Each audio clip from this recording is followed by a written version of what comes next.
Okay, so een ding wat die Here nogal swaar op my hart lê die afgelope tyd is, as ek verby mense ry in die by Robot of waar ook al, dan sien ek mense raak wat vra vir geld. Nou, ek weet, nie alle mense het dit nodig, of van die mense is op dwelms, of wat ook al, maar,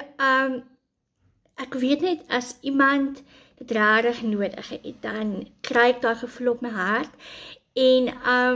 dan as ek 'n hartjie in die kerk sal ek dit vir hulle gee, of wat ook al, maar wat vir my die belangrikste is, dat mense het nie altyd iets nie, en ek bedoel, as die Here al vir jou 'n deurbraak gegee het, in jou verlede, al is dit iets klein, al is dit iets waarvoor jy al hoe lank bid, 'n nuwe werk, 'n blessing om iets te kan koop wat jy nog altyd wou hê, 'n rekening wat betaal is, 'n nuwe woonstel, nuwe huis, enige so iets wat jy al lank voorbid, 'n kar,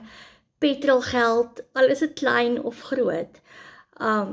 As die Here al deur 'n gebed van jouself of ander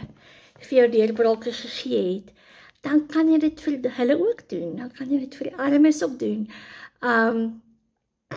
Al wat jy hoef te doen, dit vat jou 'n paar sekondes, as jy verby so iemand ry, bid net vir hulle. 'n eerlike, opregte gebed, dat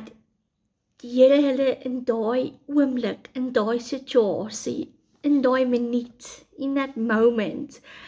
dat die Here hulle sal ontmoet.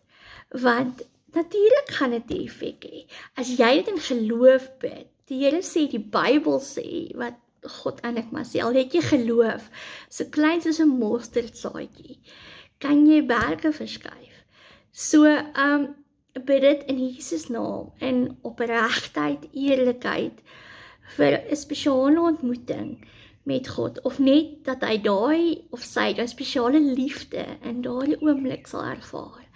En dan sal dit gebeur. So,